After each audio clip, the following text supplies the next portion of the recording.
संकल्प प्रकृति को हरा देता है। इस अध्याय के क्लाइमैक्स पर मैं एक ऐसे आदमी का पाठकों से परिचय कराना चाहता हूँ जो मेरे अनुसार बिल्कुल असाधारण व्यक्ति था। मेरा उससे परिचय लगभग 26 वर्ष पूर्व हुआ था।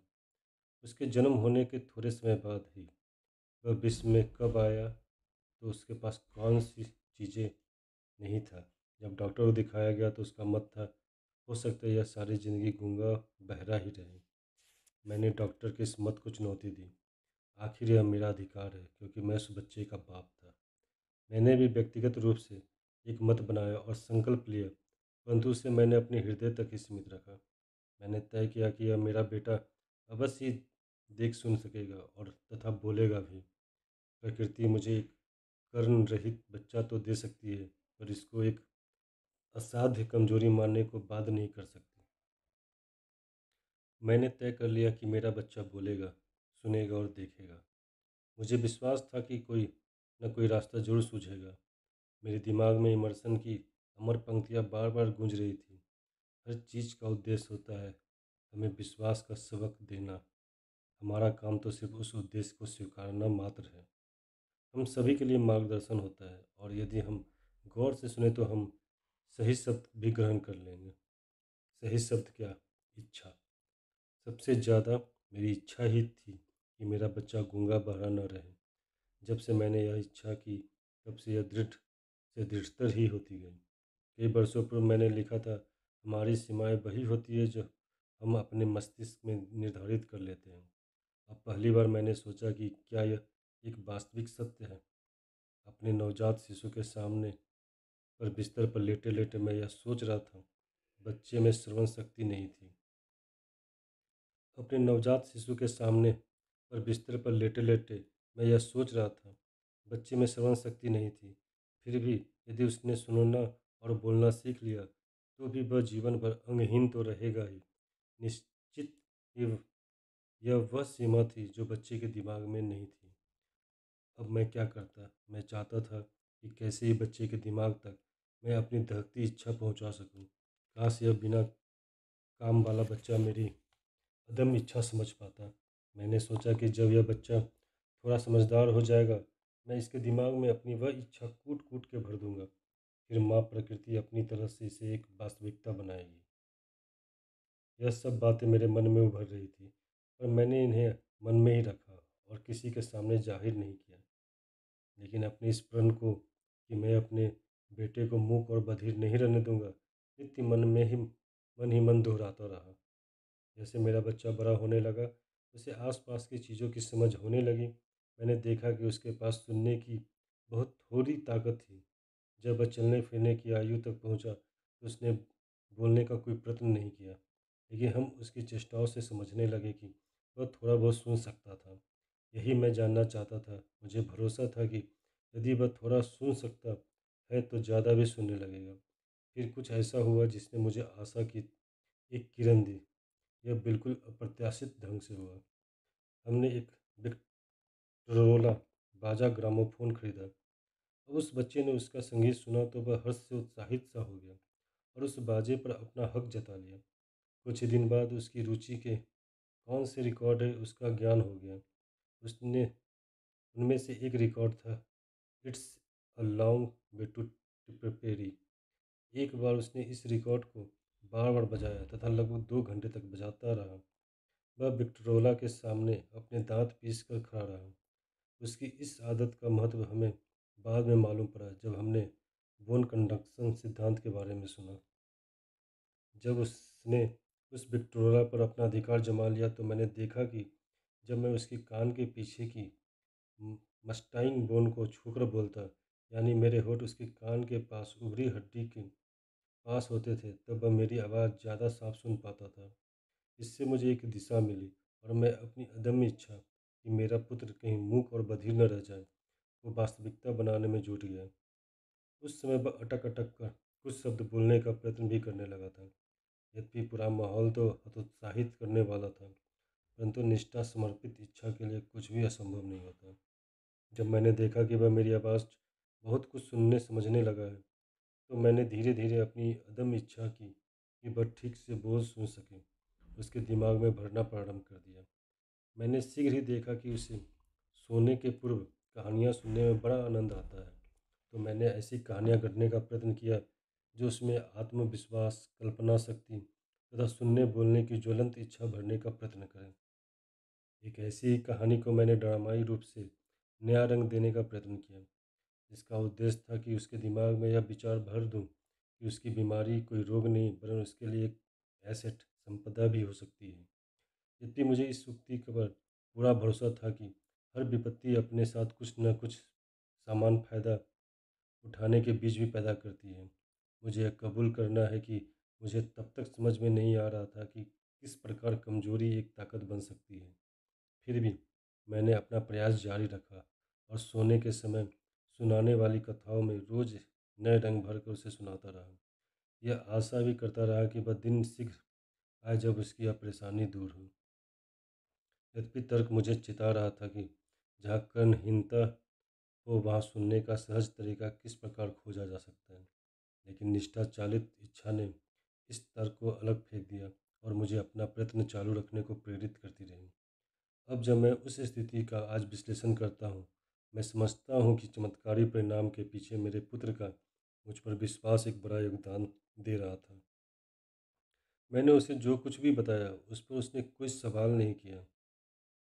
मैंने उसको स्पष्ट किया कि जो कुछ उसके पास है वह उसके बड़े बड़े भाई के पास नहीं है और उसका कारण कई तरह से उस पर स्वयं स्पष्ट होगा। उदाहरणार्थ, उसके कान न होने के कारण स्कूल में शिक्षकगण उसके प्रति अधिक सतर्क रहेंगे तथा उस पर ज़्यादा ध्यान भी देंगे। ऐसा शिक्षकों ने किया भी। उसकी माँ उसके साथ जाकर यह सुनिश्चित भी करती थी कि उसके शिक्षक ऐसा ही करें। जब वह बड़ा हो गया और अखबार बांटने के काम करने लगा, उसका बड़ा भाई अखबार बांटने का व्यापार पहले से ही करने लगा था, तो उसको जीवटता का मादा अधिक था। इसका कारण सहानुभूति मात्र नहीं था कि उसके कान नहीं थे। धीरे धीरे हमने महसूस किया कि उसकी श्रवण शक्ति में इजाफा हो रहा है। इसके अलावा अपनी परेशानी से वह आक्रांत भी नहीं लगता था। अब वह लगभग 7 वर्ष का हुआ तो उसने पहले वे लक्षण दिखाई जिससे लगा कि हमारी तरकीब सफल हो रही है। कई महीनों तक उसने अखबार बांटने के काम के लिए अपनी माता से अनुरोध किया, पर उसे अनुमति नहीं प्राप्त हुई। उसकी माता को लग रहा था कि वह इस बहरे लड़के का खुली सड़क पर घूमना इसे ज़्यादा असुरक्षित न कर दे। आखिरकार उसने पूरा मामला अपने हाथ में ले लिया। एक दिन वह नौकरों के साथ रसोई की खिड़की पर चढ़कर बाहर पहुंचा और पास के एक मोची से 6 सेंट लेकर अखबार खरीदा और उन्हें बेचने लगा। ऐसा वह शाम तक करता रहा। फिर उसने अपना हिसाब किया।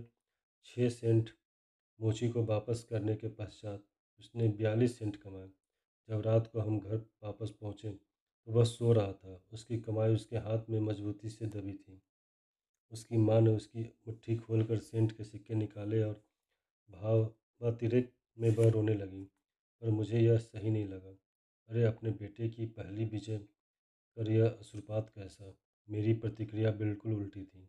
मैं जी भर कर प्रसन्न हुआ कि मेरी तरकीब कामयाब सिद्ध हुई और उसमें मेरी निष्ठा ने अपना जौहर दिखाया।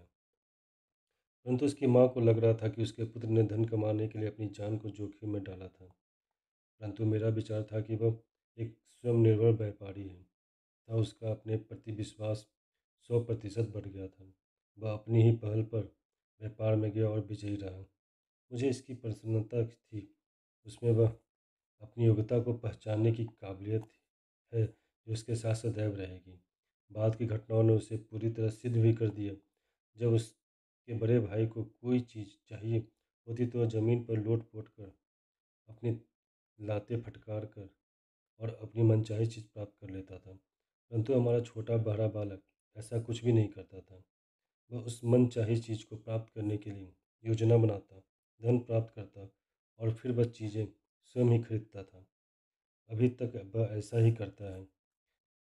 मेरे छोटे पुत्र ने वाकई मुझे सिखाया कि अपनी कमजोरी को किस प्रकार अपना लक्ष्य प्राप्त करने के लिए मजबूत सीढ़ियाँ बनाई जा सकती हैं। उन मजबूरियों या कमजोरियों को बाधाएं नहीं वरन प्रगति का बहाना समझना चाहिए। वह छोटा बहरा बालक उसी स्थिति में स्कूली और कॉलेज की शिक्षा हासिल करता रहा, अपने शिक्षकों को बिना सुने, जब तक कि वे उनके कान के पास आकर जोर से न चीखें। वह बहरों के स्कूल में नहीं वरन साधारण स्कूल में ही गया था। हम उसको बहरों के लिए चिन्ह भाषा सीखने भी नहीं देना चाहते थे। हम चाहते थे कि बस साधारण जीवन ही जिए तथा आम बच्चों की तरह सब में घुले मिले। हम अपने निर्णय पर डटे रहें। यद्यपि इसके बारे में हमारे स्कूल प्रबंधकों से तीखी बहसें होती रही थी। जब वह हाई स्कूल में था तब हमने उसके लिए एक बिजली की हियरिंग एड भी खरीदी, परंतु उसके लिए वह बेकार ही रही। बाद में शिकागो के डॉक्टर जे गार्डन विल्सन ने जब उसका एक तरफ का ऑपरेशन किया तो मालूम पड़ा कि प्रकृति ने ही उसका श्रवण तंत्र नहीं बनाया है। लेकिन जब वह अपनी कॉलेज शिक्षा के अंतिम सप्ताह में था, उस ऑपरेशन के लगभग 18 वर्ष बाद, तब ऐसा कुछ हुआ जो उसके जीवन की एक युगांतकारी घटना बन गई। वैसे लगा तो एक तुक्का ही, परंतु हुआ यह कि परीक्षण के लिए उसके पास बिजली की एक और हियरिंग ऐड भेजी गई। क्योंकि ऐसा पहला परीक्षण कारगर सिद्ध नहीं हुआ था, वह काफ़ी उदासी से इस नए हियरिंग एड का परख रहा था। अंत में अचानक उसने वह तंत्र लापरवाही से उठाकर अपने सिर पर रख दिया। जैसे ही उसे बैटरी से जोड़ा, मानो चमत्कार ही हो गया। एक जादुई करिश्मे से उसका साधारण श्रवण शक्ति प्राप्त करने की इच्छा एक वास्तविकता बन गई। पहली बार उसने उसी प्रकार सुना जैसे कोई भी साधारण आदमी सुनता है। वाकई खुदा बड़ा साजगार है और करिश्मे करता है। अपनी बदली हुई दुनिया में हर्षातिरेक से लगभग आनंदित हो बस सीधा टेलीफोन के पास गया और अपनी माँ से बिल्कुल आराम से बात की और उनकी बात साफ सुनी। दूसरे दिन उसको अपने कॉलेज के प्रोफेसर और शिक्षकों की आवाज़ बिल्कुल सही प्रकार से सुनाई पड़ने लगी। पहले तो वह उनको तभी सुन पाता था जब वे उनके बिल्कुल पास आकर चीखते थे। अब तो वह किसी से भी खूब बातचीत कर सकता था। उसकी दुनिया तो बिल्कुल ही बदल गई थी। उसने प्रकृति की गलती को वैसे ही स्वीकार नहीं किया और प्रकृति को भी मजबूर कर दिया कि वह अपनी गलती सुधार ले। यद्यपि हमारी इच्छा अब कारगर होने लगी थी, परंतु अभी पूरी जीत नहीं हो पाई थी। अभी उस बालक को अपनी कमजोरी को एक निश्चित फायदे के रूप में बदलना बाकी था।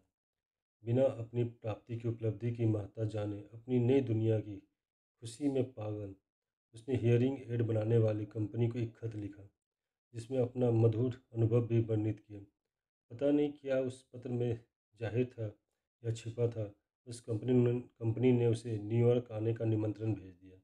जब वह वहाँ फैक्ट्री में घूम रहा था, साथ में वहाँ का चीफ इंजीनियर भी था। पता नहीं उस लड़के को वहाँ से वह प्रेरणा कौन थी कि उसने एक सुझाव दिया जिसने उसकी कमजोरी को एक खास फायदे का सौदा बना दिया, जो उसे सारी जिंदगी खुशी और धन देने वाला सिद्ध होना चाहिए था। उस सुझाव का असली सार यह है, यदि वह अपनी कथा और अचानक श्रवण शक्ति के सुधार के बारे में अपने अनुभव लिख सके तो इससे उसके जैसे लाखों लोगों को बड़ा लाभ प्राप्त होगा। तभी उसने निर्णय लिया कि वह अपनी बाकी ज़िंदगी बहरों की सेवा में व्यतीत करेगा।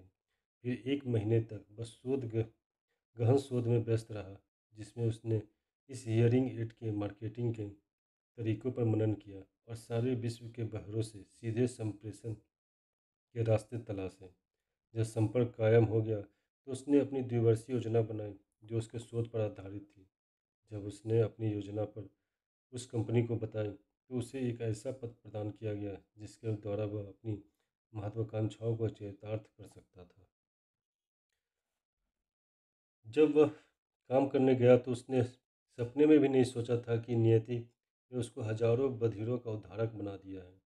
बिना उसकी सहायता के वे हजारों अपनी खामोश दुनिया में सर पटकते रहते। जब वह इस हियरिंग एड बनाने वाली कंपनी के साथ काम करने लगा तो एक दिन उसने मुझे उसकी कंपनी द्वारा चलाए गए एक क्लास को चलाने के लिए बुलवाया। उद्देश्य तो वही था, बधिरों को सुनने की सहूलियत प्रदान करना। मैंने ऐसा शिक्षण पहले कभी नहीं किया था, इसलिए मुझे थोड़ा संशय था कि कहीं इसमें मेरा समय बर्बाद ही ना हो। लेकिन यहाँ एक प्रदर्शन दिखाया गया जिसमें मेरी उस सोच जिसे मैं बहरों के मन में सुनने की इच्छा को ज्वलंत रखने के लिए आतुर था, को एक नया और विस्तृत आयाम प्रदान किया। मैंने देखा कि मेरी ही तरकीब का प्रयोग कर बहरों को सुनने और बोलने की कला सिखाई जा रही है। यही वह तरकीब थी जिसके द्वारा मैं पिछले ही बरसों से अपने बहरे पुत्र को बहरेपन से बचाने का प्रयत्न करता रहता था। इस प्रकार नियति का चक्र घूमा कि न सिर्फ मेरा पुत्र ब्लेयर ही अपनी श्रवण शक्ति प्राप्त कर सका, वरन मैं और उसने मिलकर एक ऐसा अभियान चलाया जिससे सिद्ध हो गया कि जन्मजात बहरापन को सुधार कर लाखों बहरों को श्रवण शक्ति प्रदान की जा सकती है। अगर यह एक के लिए हुआ है तो औरों के लिए भी निश्चित ही हो जाएगा। इसमें कोई संदेह नहीं कि यदि मैं और ब्लेयर की माँ उसके मन में यह इच्छा न मरने देते तो वह अभी तक बहरा ही रहता। ऐसा पहले मैं उल्लेख कर चुका हूँ। ब्लेयर के जन्म के समय ही डॉक्टर ने साफ कह दिया था कि यह बच्चा आज जन्म गूंगा और बहरा रह सकता है। कुछ हफ्तों पहले इन मामलों के विशेषज्ञ डॉक्टर इरविन वुरहिज ने ब्लेयर की पूरी जांच की। उसको सुनकर वाकई में नाखुश हुआ कि ब्लेयर आराम से सुन बोल सकता है, क्योंकि उसके परीक्षण के अनुसार सैद्धांतिक रूप से यह युवक बोल सुन नहीं सकता था। यद्यपि एक्सरे की तस्वीर स्पष्ट दिखा रही थी कि उसकी खोपड़ी में कानों के लिए कोई छेद ही नहीं थे। ऐसा प्रतीत होता है कि ब्लेयर के मन ने हमारे द्वारा भरी तीव्र इच्छा ने प्रकृति को भी अपनी गलती सुधारने पर मजबूर कर दिया और उसने मस्तिष्क एवं श्रवण तंत्र के मध्य की खाई पार की। इस तथ्य को अभी तक चिकित्सा क्षेत्र के विशेषज्ञ स्वीकार नहीं कर पा रहे हैं कि आखिर यह किस प्रकार हो पाया। यदि मैं इसकी कल्पना करूं कि प्रकृति ने यह करिश्मा कैसे दिखाया है तो शायद अनुचित होगा, लेकिन इस अनुभव ने मेरा विश्वास दृढ़ कर दिया कि यदि किसी आदमी में ज्वलंत इच्छा को निष्ठा का सहारा मिल जाए तो उसके लिए कुछ भी असंभव नहीं रह जाता। सत्य तो यह है कि अदम्य इच्छा के पास कई छिपे मार्ग हैं। अपने आप को ठोस रूप में चरितार्थ करने के लिए ब्लेयर के मन में ऐसी इच्छा उठी और उसे श्रवण शक्ति प्राप्त हो गई। वस्तुतः उसका यह अभिशाप औरों के लिए एक वरदान सिद्ध हो गया। अब वह लोगों का उद्धारक बन गया और वह कंपनी उसे एक मोटे वेतन का पद भी दिए हुए है। बेसफेद झूठ जो मैंने उसके दिमाग में उसके बचपन में भरे थे कि उसका बधिरपन उसकी कमजोरी नहीं बल्कि एक वरदान सिद्ध होगा, यह सही साबित हुआ। वस्तुतः यदि अदम्य इच्छा को गहरी निष्ठा का आधार मिल जाए तो हर सपना हकीकत बन सकता है। यह गुण तो हर कोई मुफ्त में प्राप्त कर सकता है यदि मन में ऐसी प्रबल कामना हो। लोगों के साथ मेरे लंबे अनुभव ने मुझे वाकई में ऐसा कोई मामला नहीं मिला जो इससे ज़्यादा इच्छा की अदम्यता और निष्ठा का करिश्मा दिखा सके। प्रायः लेखक उन विषयों पर लिखने का प्रयत्न करने की गलती करते हैं जिनके बारे में उन्हें अपने अनुभव से कोई गहरा ज्ञान या सीख नहीं मिली है। मैं इसे अपना सौभाग्य ही समझता हूँ कि इच्छा की प्रबलता की परीक्षा में मुझे कहीं आपकी तलाश नहीं करनी पड़ी। मेरे अपने ने ही मुझे यह मौका दे दिया। शायद यह भी नियति का ही एक करिश्मा था। यह सब मेरे पुत्र के जीवन में दिया और अदम्य इच्छा शक्ति का परीक्षण हो गया। यदि कोई इच्छा शक्ति प्रकृति को अपनी गलती सुधारने पर मजबूर कर सकती है तो यह मानने में कोई संशय नहीं कि उसके सामने कोई नहीं टिक सकता। मैंने ब्लेयर के मन में यह इच्छा भर दी और उस उनकी सबसे बड़ी खामी उसके लिए एक वरदान बन गई। उसकी इच्छा फलवती हो गई। जिस तरीके से यह इच्छा पूरी हुई वह कोई ज़्यादा मुश्किल नहीं। उसके तीन मुख्य हिस्से हैं। पहले पहले मैंने अपने विश्वास को इच्छा के साथ जोड़ा और इसे मैंने अपने पुत्र के दिमाग में बैठा दिया। दूसरा, मैं लगातार इस इच्छा के बारे में उसको सचेत कर उसे भी प्रेरित करता रहा। और तीसरा, उसने मुझ पर पूरा विश्वास किया। जब यह अध्याय अपनी पूर्णता की ओर बढ़ रहा था तभी मैडम स्यूमैन हिंग की मृत्यु की खबर आई। इस खबर में एक छोटा पैराग्राफ था जिसने इस महिला की गायिका के संग में महती सफलता का हवाला दिया। मैं इस पैराग्राफ का उदाहरण देना चाहता हूँ क्योंकि इसमें भी इच्छा की प्रबलता का सुराग दिया गया है। अपने कैरियर की शुरुआत में मैडम स्यूमैन हिंक वियना कोर्ट ओपेरा में अपनी आवाज़ के परीक्षण के लिए गई, परंतु वहाँ के डायरेक्टर ने इसका परीक्षण नहीं किया। उस अजीब सी फटेहाल लड़की को देखकर उस डायरेक्टर ने काफ़ी रुखाई से कहा, तुम्हारी कैसी शक्ल और कैसा व्यक्तित्व है, क्या कभी तुम गायिका में सफल हो सकती हो? मेरी बच्ची, बेहतर हो कि तुम यह विचार त्याग ही दो। एक सिलाई मशीन खरीदो और काम पर लगो। तुम कभी भी एक गायिका नहीं बन सकती।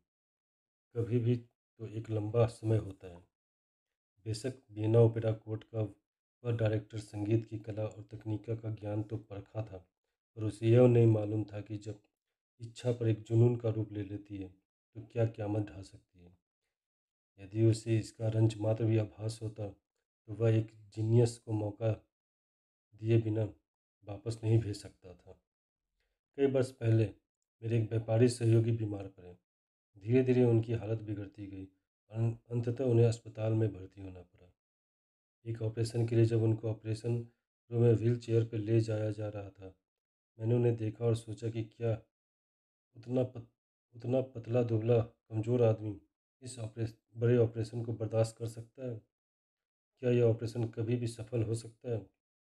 डॉक्टर ने भी मुझे चेतावनी दी थी कि इस महाशय का बचना बहुत मुश्किल है, परंतु यह तो एक डॉक्टर की राय मात्र थी, यह रोगी का मत तो नहीं था। जब वह व्हील चेयर से ऑपरेशन के लिए अंदर ले जाया जा रहा था, उसने धीमी आवाज़ में मुझसे कहा, परेशान मत होइए चीफ, मैं कुछ दिन में ही यहाँ से ठीक होकर निकलूँगा। उसके पास खड़ी नर्स ने भी मुझ पर एक दयापूर्ण दृष्टि डाली, लेकिन वह ठीक हो गया। जब सब कुछ ठीक ठाक निपट गया, तब डॉक्टर ने कहा उसको बचाने वाली एकमात्र शक्ति उसकी जिजीविषा या जीने की शक्ति ही थी। यह बच नहीं सकता था, परंतु उसने अपनी जिपटता से मृत्यु को अस्वीकार कर दिया। मैं विश्वास के आधार पर पैदा होने वाली अदम्य इच्छा शक्ति का कायल हो चुका हूँ। मैंने देखा है कि यह ताकत एक बहुत नीचे स्तर से शुरुआत करने वाले व्यक्ति की धन और ताकत के शिखर पर ले जा सकती है। मैंने देखा है कि कैसे यह ताकत बीमारों को कब्र में जाने से रोक देती है। सर्वहारा लोग कैसे इसी ताकत से वापस ज़िंदगी में आकर खुशहाल हो जाते हैं। मैंने अपने पुत्र के मामले में यह स्पष्ट देखा कि कैसे प्राकृतिक रूप से अपाहिज लड़का इसी ताकत के आधार पर एक आम साधारण सुखी और खुशहाल ज़िंदगी बिता सकता है। इस प्रकार एक ताकत को सही प्रकार से लगाया जा कि इच्छा पूर्ण हो सके। इसी का उत्तर इस अध्याय और आगे के अध्यायों में भी दिया गया है। यही वह संदेश है जो शायद सर्वाधिक लंबी अवधि का और पूरी तरह हताश करने वाली मंदी के उपरांत अमेरिका से पूरे विश्व को दिया जा रहा है। तार्किक रूप से यह सोचना समीचीन है कि यह संदेश उन सबको मिलेगा जो इस मंदी के शिकार हो चुके हैं, जो इस अवधि में अपना सब कुछ गंवा चुके हैं और जिन्हें अपने विसंकलित जीवन को दोबारा व्यवस्थित करना परम आवश्यक है। मेरी उन सब के प्रति शुभकामना है कि उनकी कोई भी उपलब्धि हो, उनकी शुरुआत एक दहकती अदम इच्छा से ही हो, जिससे वे अपनी मंजिल निश्चित रूप से प्राप्त कर सकें। मानसिक रासायनिक प्रक्रिया का एक रहस्यमय सिद्धांत जो कभी स्पष्ट समझ नहीं आता, उसे प्रकृति अपनी अदम्य इच्छा के आवरण में ही छिपा कर रखती है, जो अपना प्राय प्राप्त करके ही रहती है, तथा जिसके लिए असंभव एक बेमानी शब्द है तथा पराजय एक निरर्थक भाव। धन्यवाद।